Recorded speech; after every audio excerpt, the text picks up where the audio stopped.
Ben, thanks for joining us. I know the crazy regulations that finally came down this week. What has the planning been like, and how excited are you guys to finally get the 2021 racing season going? Yeah, we're thrilled. It's been a wild year for for the whole world, of course, and in sports it is no different. But to get some clarity and to be able to plan for our fans is thrilling, and our partners and sponsors. It's a big deal. We held our races last summer, and it was great for the sport, and it was spectacular to get them in for those that were watching on TV and on the second screen. But it was just lonely. There was nobody here, and I can recall just sitting in the stands by myself, hoping I never have to do this again. So it was good, and NASCAR did a great job of doing everything safely with the drivers and teams, and we'll continue to push that forward going into 2021 for the doubleheader, June 25th to the 27th. But we're thrilled. I mean, this is what we want. I mean, huge thanks to the Wolf administration for offering some clarity to the professional sports group and for the venues, and I mean, it just keeps going, right? I mean, those with wedding venues, restaurants, bars. It's good. We're going in the right direction, and I saw the vaccine distribution was I think the CDC had us ranked second the past week. So I feel good about everything happening in the Commonwealth. Now I'm going to bounce back to 2019 when NASCAR first announced you guys were hosting the doubleheader. I can only imagine how much planning was going on, and then to have 2020 happen. Yeah, for sure. And the momentum was amazing, right? It was the first ever NASCAR doubleheader, and in modern history, which is since the early 70s. And people, folks love the concept of it, and they still do. The fact that we didn't raise our ticket prices, we didn't raise our camping prices. We just have two races on Saturday with the Camping World Truck Series and the NASCAR Cup Series, and then Sunday with the Xfinity Series and the Cup Series. And the value is amazing, and people were thrilled, and our sales were spectacular. They were through the roof, and then then March happened. But the planning was there, and then somebody asked me not too long ago. They're like, well, what's changed in your thought process from going into 20 versus into 21 and planning for the doubleheader? And I said, well, I guess nothing, or I don't know, considering we never got a chance to execute on it. So we're going to give it another shot.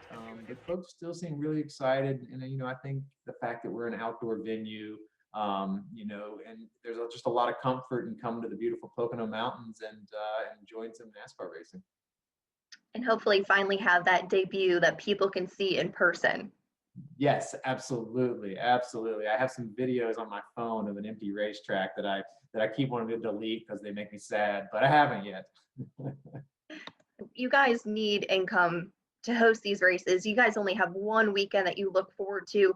Did 2020 really, did you get a hit from 2020? How did that kind of affect the track moving forward for years, just into this year?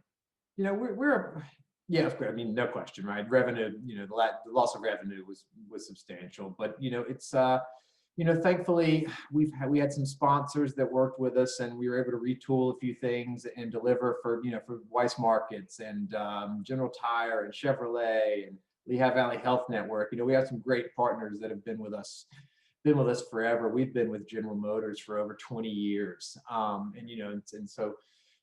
Thankfully, we have these relationships, and we had a lot of fans that said, what, just hold my money. I'm coming back next year. And, we're okay. We're a small little family business, as funny as that always sounds. We operate lean. We're not too ostentatious in that regard. So everything is going to be okay, right? I mean, it wasn't great. It wasn't awesome, but, it's okay. There's a lot of folks there's a lot of small businesses that had it worse than us, and some that didn't make it. And we're grateful for who we are and what we do. So all good. We're excited to move forward.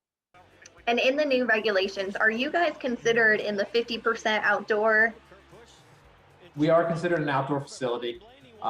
And 50% is the number today, and what that looks like for us going forward is something we'll continue to work through, because when you really think about it, just because it's 50%, it doesn't mean that it doesn't mean that's our true number, right? Because we need to adhere to the 6 foot distance. We need to ensure that, that our acreage and everything adheres to that. And we're following the guidelines set forth by the administration. So if they go to 75%, great. Will we be able to host 75%? I'm not sure. So that's stuff we continue to work through. But I think as we all have agreed to and understood over the past year that it changes daily, and we reserve the right to make those changes. But the great news is that all of our fans that have been longtime customers of ours that have renewed their tickets, and those that have bought tickets up until today and going forward, we still have capacity and everybody is good to go. So that's what we keep communicating internally, and time will tell. We still have, I mean, as crazy as it sounds, where 3 months doesn't seem like that long away. I think it kind of is in this world. So pretty much 100 days away. Yeah. What should fans expect, or if they want to come out, what are you guys kind of taking into consideration? And if someone wants to buy tickets, how do they kind of go about to do that? Yeah, so PoconoRaceway.com or 1-800-RACEWAY. We have some great family deals. Kids 12 and under are free to all of our races, and then we have family 4-packs starting at $129.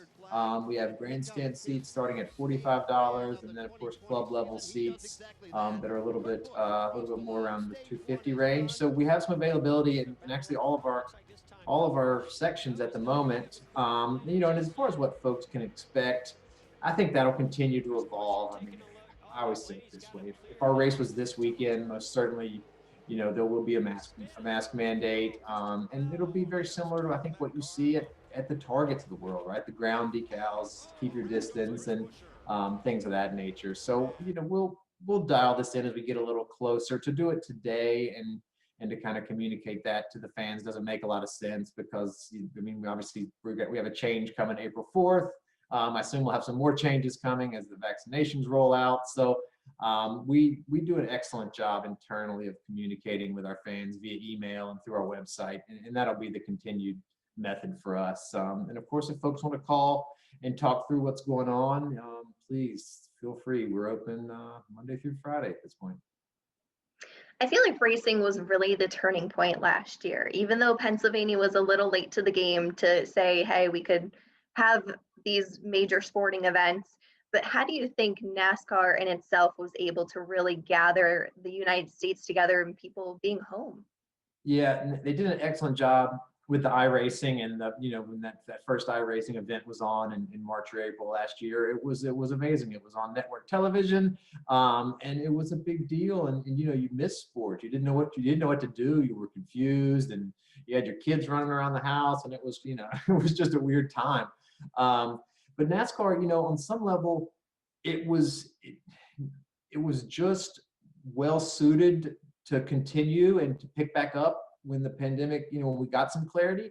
I mean, the nice part is that our drivers are wearing helmets, they're wearing gloves, they're wearing suits, the pit crew members, and everybody's wearing helmets. So there wasn't that general contact you have in basketball, football, hockey. We were able to keep folks isolated. I mean, at the race last summer, I never made it down. I never went into the garage or the infield area. That wasn't part of the plan. The plan was, if you don't have, if you're not part of making a race car move, then you do your thing and the teams will do their thing. And it worked out really, really well. I mean, again, the Wolf administration was great in working with us, and us saying to them, this is the reality. These guys and girls aren't, they just aren't near each other and don't have to be to make this work. So we got a little bit lucky in that regard, and NASCAR did a heck of a job of putting the protocols and procedures in place, back in Charlotte at the race shops, where the crew chiefs didn't go to the race shop, right? If you weren't turning a wrench, you didn't go to the shop. And then the drivers didn't go to the shop. The driver showed up at the track, drove the car. The crew chief showed up at the track, crewed the car. So it just worked out really well. But NASCAR deserves, the tracks, I'll speak specifically, Pocono doesn't deserve a lot of credit. NASCAR deserves all the credit in making those wheels turn in 2020 and getting that championship race, complete, with Chase Elliott winning the title, on the weekend it was actually supposed to happen. So that's kind of amazing. And you guys just became a vaccination site. this week. What does that mean to you, and why did you guys want to join in? Because I know I saw Texas do it and a few other tracks. So we have a long-standing relationship with our community and with the Lehigh Valley Health Network. They've supported our drivers and fans for years, and the Mattioli Foundation, the family's foundation here, has also supported the hospital. So when they came to us and said, "Hey, this is what we'd like to do. Can you carve out some space for us?" We're like, "Of course. Just tell us when you're coming." Right. So they're coming on March 20th for the first round, which is Saturday, and we're thrilled. There's a little bit of activity hovering around here today since it's Friday.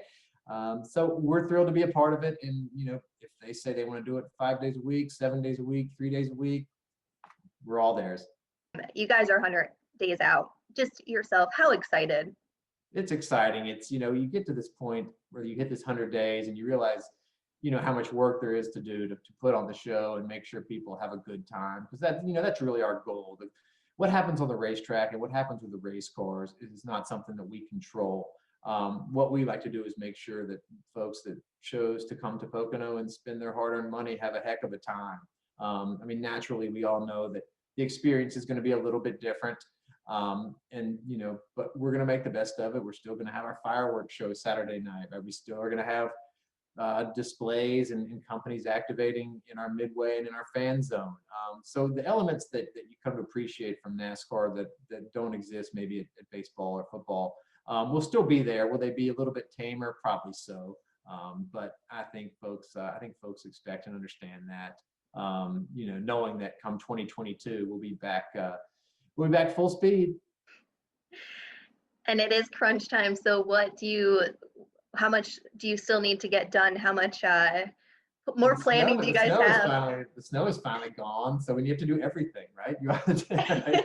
So, and then also the part that that we discuss here that is a little bit of the behind the scenes stuff is that we didn't really do anything last year, right? We didn't have to go through and touch up all the paint and fix all the fencing or anything that's wooden that is that need to be replaced, right? So in reality, the grandstands and some of the stuff outside of the actual racing surface have been dormant for almost 18 months. So we've got a lot to paint, we've got a lot to fix, we've got a lot of sprucing up to do that this winter wasn't so kind on. But if it starts to get to 50 degrees and the snow's gone, I think we're going to be okay. Ben, is there anything else you'd like to let the race fans know? No, just again, doubleheader June 25th to the 27th. We've got all 4 series: the ARCA Menard series and Truck Series, Xfinity Series, and the Cup Series twice. So kids 12 and under continue to be free, and we hope folks want to come and visit. But any questions, by all means, for customers out there, fans, please give us a ring. We're happy to talk about it. Awesome. Well, thanks so much for joining us. Yeah, my pleasure.